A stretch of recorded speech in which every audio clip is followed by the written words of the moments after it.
ప్రేమ తరంగాలు ధారావాహిక చివరి భాగం. రచన చతుర్వేదుల చెంచు సుబ్బయ్య శర్మ. కథాపఠనం మలవరపు సీతారాం కుమార్. జరిగిన కథ: అడ్వకేట్ ముకుందరావు దగ్గర అసిస్టెంట్గా చేరడానికి వస్తాడు రాంబాబు అనే యువకుడు. కూతురు సత్యభామ మురళీధర్ అనే వ్యక్తితో డేటింగ్ చేస్తోందని యుఎస్ నుండి బావమరిది పరమశివం ఫోన్ చేయడంతో అమెరికా బయలుదేరతాడు ముకుందరావు. కూతురు హద్దు మేరలేదని ఇండియా బయలుదేరిందని తెలుసుకుంటాడు. ఫ్లైట్లో పక్క సీట్లో ఉన్న మానస మురళీధర్ని వివాహం చేసుకుని మోసపోయినట్లు తెలుసుకుంటుంది. మానస పేరెంట్స్తో మాట్లాడి మురళీధర్తో మానసకు విడాకుల ఏర్పాట్లు చేస్తుంది. తనకు ప్రెగ్నెన్సీ వచ్చినట్లు అనుమానిస్తుంది భామ. ప్రెగ్నెన్సీ కన్ఫర్మ్ అవుతుంది. భామను కలవడానికి వచ్చిన మురళీధర్ను అరెస్ట్ చేయిస్తాడు రాంబాబు. యాత్రలకు వెళ్లిన ముకుందరావు దంపతులకు రాంబాబు పోలికలతో ఒక వ్యక్తి కనిపిస్తాడు. అతనితో ఉన్న యువకుడు డాక్టర్ శ్యాంబాబు అని తెలియడంతో భామకు సంబంధం మాట్లాడాలనుకుంటారు. అందుకోసం బాలగోవిందయ్యను పంపిస్తారు.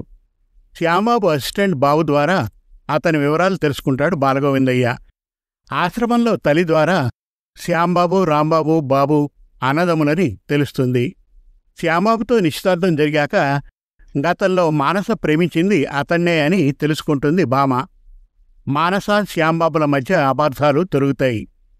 ఇక ప్రేమ తరంగాలు ధారావాహిక చివరి భాగం వినండి.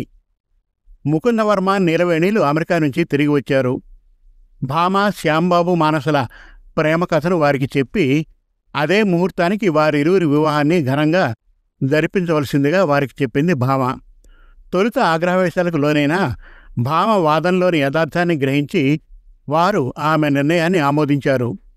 విశాఖలో తాను శ్యాంబాబు గారి తల్లి శారదను చూసినట్లు, శ్యాంబాబు రాంబాబు బాబు అన్నదమ్ములైనట్లు తనకు తెలిసిన నిజాన్ని తల్లిదండ్రులకు తెలియజేసింది. బాలగోవిందయ్య ముకుందవర్మతో తాను శారదను శ్రీకాళహస్తిలో చూసి మాట్లాడిన విషయాలను వివరించాడు.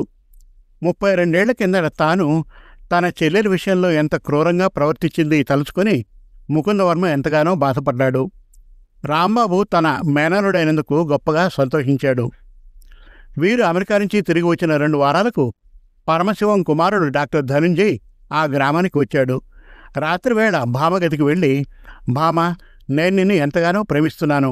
మామయ్యతో మాట్లాడి నిన్ను వివాహానికి ఒప్పించడానికే నేను ఇక్కడికి వచ్చాను.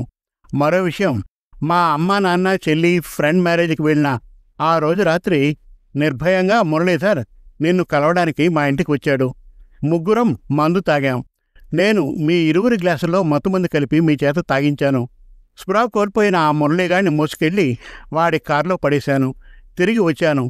నీవు వాడి స్థితిలోనే నైటీలో నా కళ్లకు అప్సరసలా కనిపించావు. చూశాను. నేను నిన్ను ఆ రాత్రి పూర్తిగా చూశాను. ఎంతో ఆనందం. కనుక నా మనసులో నీతో నాకు ఆనాడే పెళ్ళి, ఫస్ట్ నైట్ జరిగిపోయాయి. భామా, ఇప్పుడు చెప్పు, నన్ను నీవు ఇప్పుడు కాదనగలవా? వేరొకరిని పెళ్లి చేసుకోగలవా? అది జరగని పని. నీవు నన్నే పెళ్లి చేసుకోవాలి. వికటంగా నవ్వాడు ధనుంజయ్. భామకు తనను వేధిస్తున్న ప్రశ్నకు జవాబు దొరికింది. తనను నాశనం చేసిన కిరాతకుడు ధనుంజయ్. ఛీ నీచుడా, నీవు మనిషివేనా? పశువు కన్నా హీనం. ముఖాన ఉమ్మేసింది. ధనంజయ్ జేబు నుండి AK-47 గన్ను బయటికి తీశాడు. నన్ను కాదంటే నేను నిన్ను బ్రతకనివ్వను, కాల్చి చంపేస్తాను బెదిరించాడు. భామ గది నుంచి బయటికి రాబోయింది. అడ్డగించాడు ధనంజయ్. అతని మీద అనుమానం ఉన్న ముకుందవర్మ ఆ గదిని సమీపించాడు. వారి సంభాషణను విన్నాడు. ఆవేశంతో కిందికి వెళ్ళి తన ఆఫీసు గది డ్రాయర్లో ఉన్న గన్ తీసుకుని వచ్చి తలుపు తెరిచాడు.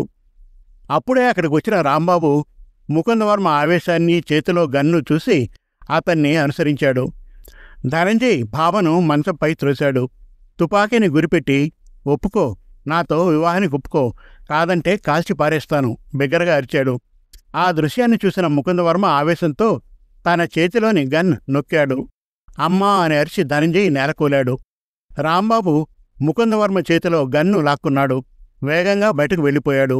భామ బోరున ఏడుస్తూ తండ్రిని చుట్టుకుంది. తుపాకీ శబ్దం విని నీలవేణి, ఆనందవర్మ పరుగున ఆ గదిని సమీపించారు. రక్తపు మడుగులో ఉన్న ధనంజయ్ని చూసి ఆశ్చర్యపోయాడు. ముకుందవర్మ ధనంజయ్ మరణ వార్తను పరమశివంతో ఫోన్లో చెప్పాడు. రాంబాబు పోలీస్ స్టేషన్కి వెళ్ళి అనివార్య పరిస్థితుల్లో తాను ధనంజయ్ను కాల్చి చంపానని గన్ ఇన్స్పెక్టర్కు ఇచ్చి తను చేయని నేరాన్ని తాను చేసినట్లు చెప్పి జైలు పాలయ్యాడు. తనను కాపాడేందుకు రాంబాబు తీసుకున్న నిర్ణయాన్ని తలుచుకుని ముకుందవర్మ ఏడ్చాడు. జరిగిన సంఘటన ప్రత్యక్షంగా చూసిన భామ జైలుకు వెళ్ళి రాంబాబును కలిసింది. బోర్న ఏడ్చింది. ఏ పాపము ఎరగని మీకు ఎందుకు ఈ శిక్ష? సత్య, మీ నాన్నగారు నా గురువుగారు. వారు నాకు ఎన్నో విషయాలు నేర్పుతున్నారు. పైగా వారు వయసులో చాలా పెద్దవారు. అంతేకాదు, వారు నాకు మేనమామ. మా మామయ్యను ఈ వయసులో కాపాడడం నా ధర్మం.